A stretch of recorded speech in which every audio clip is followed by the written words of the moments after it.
दोस्तों, आज मैं एक बार फिर आपके सामने उपस्थित हूं एक नई कहानी लेकर।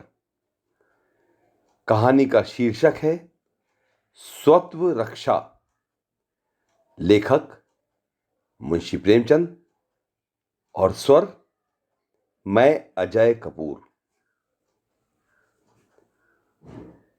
मीर दिलावर अली के पास एक बड़ी रास का कुम्मैत घोड़ा था। कहते तो वो यही थे कि मैंने अपनी जिंदगी की आधी कमाई इस पर खर्च की है, पर वास्तव में उन्होंने इसे पलटन से सस्ते दामों में मोल लिया था। यूं कहिए कि यह पलटन का निकाला हुआ घोड़ा था। शायद पलटन के अधिकारियों ने इसे अपने यहां रखना उचित ना समझकर नीलाम कर दिया था।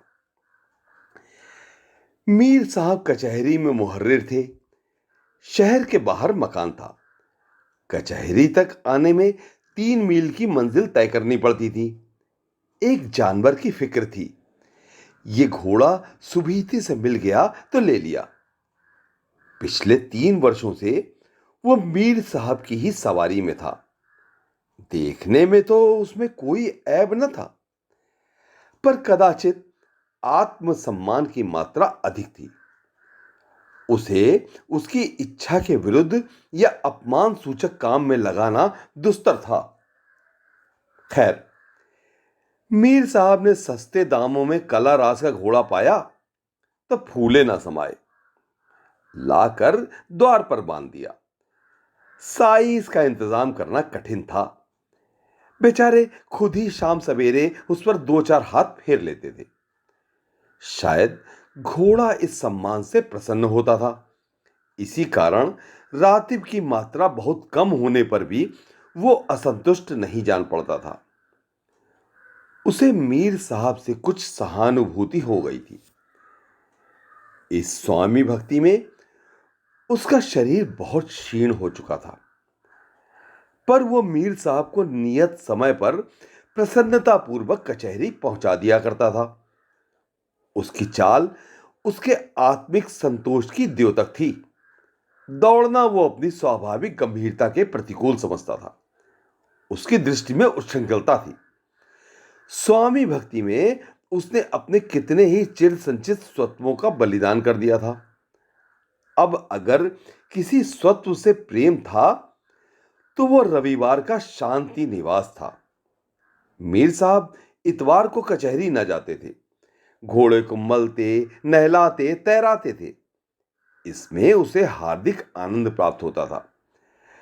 वहां कचहरी में पेड़ के नीचे बंधे हुए सूखी घास पर मुंह मारना पड़ता था।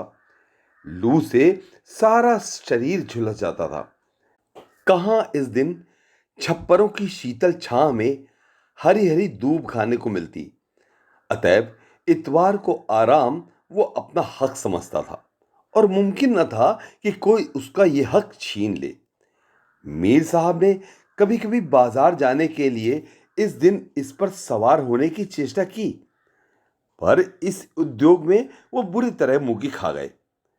घोड़े ने मुंह में लगाम तक न ली। अंत को मीर साहब ने अपनी हार स्वीकार कर ली। वो उसके आत्मसम्मान को आघात पहुंचाकर अपने अवयवों की परीक्षा में न डालना चाहते थे। मीर साहब के पड़ोस में एक मुंशी सौदागर लाल रहते थे। उनका भी कचहरी से कुछ संबंध था। वो मुहर्रिर ना थे, कर्मचारी भी ना थे। उन्हें किसी ने कभी कुछ लिखते पढ़ते भी ना देखा था, पर उनका वकीलों और मुख्तारों के समाज में बड़ा मान था। मीर साहब से उनकी दांत काटी रोटी थी। जेठ का महीना था। बारातों की धूम थी। बाजे वाले सीधे मुंह बात ना करते थे। आतिशबाज के द्वार पर गरज के बाबले लोग चरखी की भांति चक्कर लगाते थे। भाड़ और कथक लोगों को उंगलियों पर नचाते थे।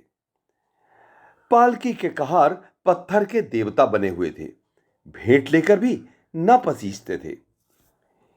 इसी सहलोगों की धूम में मुंशी जी ने भी लड़के का विवाह ठान लिया। दबाव वाले आदमी थे। धीरे धीरे बारात का सब सामान जुटा तो लिया, पर पालकी का प्रबंध ना कर सके। कहारों ने ऐन वक्त पर बयाना लौटा दिया। मुंशी जी बहुत गर्म पड़े, हर जाने की धमकी दी, पर कुछ फल न हुआ।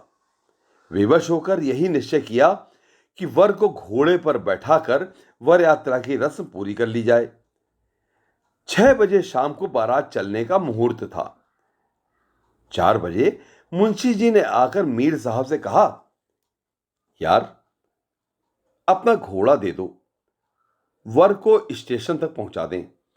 पालकी तो कहीं मिलती नहीं। मीर साहब, आपको मालूम नहीं आज इतवार है? मुंशी जी, मालूम क्यों नहीं, पर आखिर घोड़ा ही तो ठहरा, किसी ना किसी तरह स्टेशन तक पहुंचा ही देगा। कौन दूर जाना है?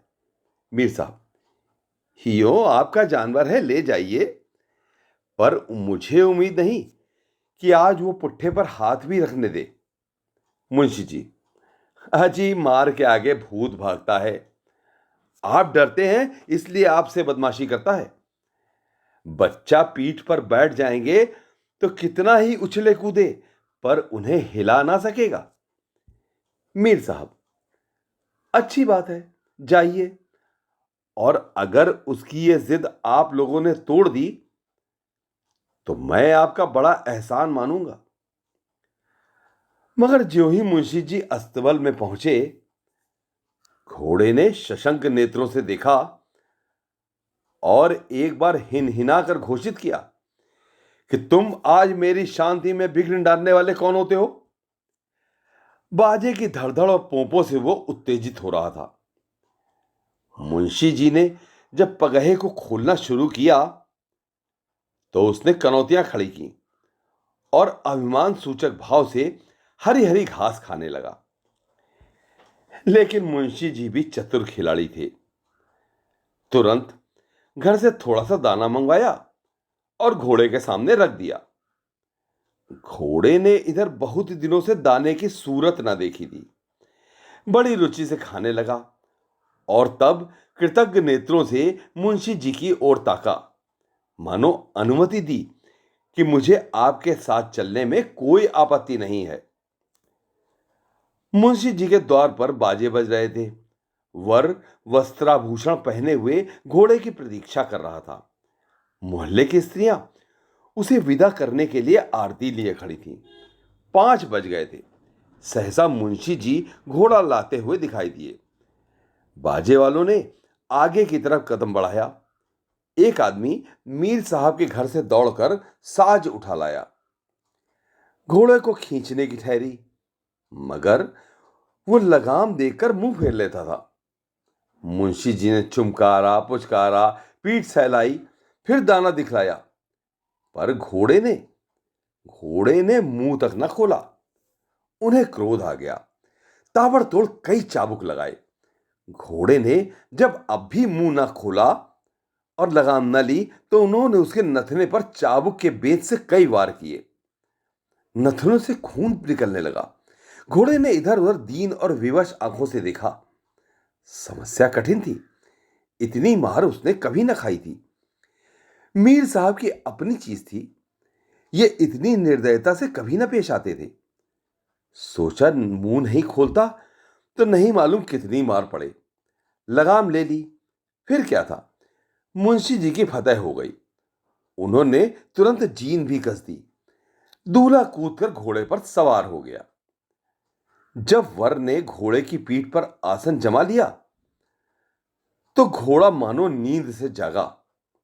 विचार करने लगा, थोड़े से दाने के बदले अपने इस स्वत्व से हाथ धोना, एक कटोरे कढ़ी के लिए अपने जन्मसिद्ध अधिकारों को बेचना है। उसे याद आया कि मैं कितने दिनों से आज के दिन आराम करता रहा हूं, तो आज क्यों ये बेगार करूं? ये लोग मुझे ना जाने कहां ले जाएंगे। लौंडा आसन का पक्का जान पड़ता है। मुझे दौड़ाएगा, एड़ लगाएगा, चाबुक से मार मार कर अधमुआ कर देगा। फिर ना जाने भोजन मिले या नहीं। यही सोच विचार कर उसने निश्चय किया कि मैं यहां से कदम ना उठाऊंगा। यही ना होगा मारेंगे। सवार को लिए वो जमीन पर लौट जाऊंगा, आप ही छोड़ देंगे। मेरे मालिक मीर साहब भी तो यहीं कहीं होंगे। उन्हें मुझ पर इतनी मार पड़ती कभी पसंद ना आएगी कि कल उन्हें कचहरी भी न ले जा सकूं। वर ज्यों ही घोड़े पर सवार हुआ, स्त्रियों ने मंगल गान किया, फूलों की वर्षा हुई, बारात के लिए आगे बढ़े। मगर घोड़ा ऐसा अड़ा कि पैर ही नहीं उठाता। वर उसे एड़ लगाता, चाबुक मारता, लगाम को झटके देता, मगर घोड़े के कदम मानो जमीन में ऐसे गड़ गए कि उखड़ने का नाम ही नहीं लेते। मुंशी जी को क्रोध आता था कि अपना जानवर होता तो गोली मार देते। मित्र ने कहा, अड़ियल जानवर है, यो ना चलेगा, इसके पीछे से डंडे लगाओ, आप दौड़ेगा। मुंशी जी ने यह प्रस्ताव स्वीकार कर लिया। पीछे से जाकर कई डंडे लगाए, पर घोड़े ने पैर ना उठाए। उठाए तो भी अगले पैर और आकाश की ओर। दो एक बार पिछले पैर भी, जिससे विदित होता था वो बिल्कुल प्राणहीन नहीं। मुंशी जी बाल बाल बच गए। तब दूसरे मित्र ने कहा, इसकी पूंछ के पास एक जलता हुआ कुंदा लगाओ, आंच के डर से भागेगा। यह प्रस्ताव भी स्वीकृत हुआ। फल यह हुआ कि घोड़े की पूंछ जल गई। वो दो तीन बार उछला कूदा, पर आगे ना बढ़ा। पक्का सत्याग्रही था। कदाचित इन यंत्रणाओं ने उसके संकल्प को और भी दृढ़ कर दिया। इतने में सूर्यास्त होने लगा। पंडित जी ने कहा, जल्दी कीजिए, नहीं तो मुहूर्त टल जाएगा। लेकिन अपने वश की बात तो थी ही नहीं। जल्दी कैसे होती? बाराती लोग गांव के बाहर जा पहुंचे। यहां स्त्रियां और बालकों का मेला लग गया। लोग कहने लगे, कैसा घोड़ा है कि पग ही नहीं उठाता। एक अनुभवी महाशय ने कहा, मारपीट से काम न चलेगा, थोड़ा सा दाना मंगाइए। एक आदमी इसके सामने तोबड़े में दाना दिखाता हुआ चले, दाने के लालच से खट खट चला जाएगा। मुंशी जी ने यह उपाय भी करके देखा, पर सफल मनोरथ ना हुए। घोड़ा अपने स्वत्व को किसी दाम पर बेचना न चाहता था। एक महाशय ने कहा, इसे थोड़ी सी शराब पिला दीजिए, नशे में आकर खूब चौकड़ियां भरने लगेगा। शराब की बोतल आई। एक तसले में शराब उड़ेल कर घोड़े के सामने रखी गई, पर उसने सूंघी तक नहीं। अब क्या हो? चिराग जल गए। मुहूर्त टल चुका था। घोड़ा ये नाना दुर्गतियां सहकर दिल में खुश होता था और अपने सुख में विघ्न डालने वाले की दुर्व्यवस्था और व्यग्रता का आनंद उठा रहा था। उसे इस समय इन लोगों की प्रयत्नशीलता पर एक दार्शनिक आनंद प्राप्त हो रहा था। देखें, आप लोग अब क्या करते हैं। वो जानता था अब मार खाने की संभावना नहीं है। लोग जान गए कि मारना व्यर्थ है। वो केवल अपनी सुयुक्तियों की विवेचना कर रहा था। पांचवें सज्जन ने कहा, अब एक ही तरकीब और है। वो जो खेत में खाद फेंकने की दोपहिया गाड़ी होती है, उसे घोड़े के सामने लाकर रखिए। उसके दोनों पैर उसमें रख दिए जाएं और हम लोग गाड़ी को आगे खींचेंगे। तब तो जरूर ही उसके पैर उठ जाएंगे। अगले पैर आगे बढ़े तो पिछले पैर भी झक मारकर उठेंगे ही, घोड़ा चल निकलेगा। मुंशी जी डूब रहे थे। कोई तिनका सहारे के लिए काफी था। दो आदमी गए, दो पहिया गाड़ी निकाल लाए। वर ने लगाम तानी। चार पांच आदमी घोड़े के पास डंडे लेकर खड़े हो गए। दो आदमियों ने उसके अगले पांव जबरदस्ती उठाकर गाड़ी पर रखे। घोड़ा अभी तक ये समझ रहा था कि मैं ये उपाय भी न चलने दूंगा, लेकिन जब गाड़ी चली तो उसके पिछले पैर आप उठ गए। उसे ऐसा जान पड़ा मानो पानी में बहा जा रहा हूं। कितना ही चाहता था कि पैरों को जमा लूं, पर कुछ अकल काम ना करती थी। चारों ओर शोर मच गया, चला चला, तालियां पड़ने लगी। लोग ठट्ठे मार मार हंसने लगे। घोड़े को यह उपहास और यह अपमान असह्य था, पर करता क्या। हां, उसने धैर्य न छोड़ा। मन में सोचा, इस तरह कहां तक ले जाएंगे? ज्यों ही गाड़ी रुकेगी मैं भी रुक जाऊंगा। मुझसे बड़ी भूल हुई। मुझे गाड़ी पर पैर ही ना रखना चाहिए था। अंत में वही हुआ जो उसने सोचा था। किसी तरह लोगों ने 100 कदम तक गाड़ी खींची, आगे ना खींच सके। 100-200 कदम ही खींचना होता तो शायद लोगों की हिम्मत बंध जाती। पर स्टेशन पूरे 3 मील पर था। इतनी दूर घोड़े को खींच के ले जाना दुस्तर था। ज्यों ही गाड़ी रुकी, घोड़ा भी रुक गया। वर ने फिर लगाम को झटके दिए, एड़ लगाई, चाबुकों की वर्षा कर दी, पर घोड़े ने अपनी टेक न छोड़ी। उसके नथनों से खून निकल रहा था। चाबुकों से सारा शरीर छिल गया था। पिछले पैरों में घाव हो गए थे, पर वो दृढ़ प्रतिज्ञ घोड़ा अपनी आन पर अड़ा हुआ था। पुरोहित ने कहा, 8 बज गए, मुहूर्त टल गया। दीन दुर्बल घोड़े ने मैदान मार लिया। मुंशी जी क्रोधोन्मत्त होकर रो पड़े। वर एक कदम भी पैदल नहीं चल सकता। विवाह के अवसर पर भूमि पर पांव रखना वर्जित है। प्रतिष्ठा भंग होती है, निंदा होती है, कुल को कलंक लगता है। पर अब पैदल चलने के सिवाय अन्य उपाय न था। आकर घोड़े के सामने खड़े हो गए और कुंठित स्वर से बोले, महाशय, अपना भाग्य बखानो कि मीर साहब के घर हो। यदि मैं तुम्हारा मालिक होता तो तुम्हारी हड्डी पसली का पता न लगता। इसके साथ ही मुझे आज मालूम हुआ कि पशु भी अपने स्वत्व की रक्षा किस प्रकार कर सकता है। मैं न जानता था कि तुम व्रतधारी हो। बेटा, उतरो। बारात स्टेशन पहुंच रही होगी। चलो पैदल ही चले। हम आपस ही के 10-12 आदमी हैं। हंसने वाला कोई नहीं। ये रंगीन कपड़े उतार दो। रास्ते में लोग हंसेंगे कि पांव पांव ब्याह करने जाता है। चल बे अड़ियल घोड़े, तुझे मीर साहब के हवाले कर दूं।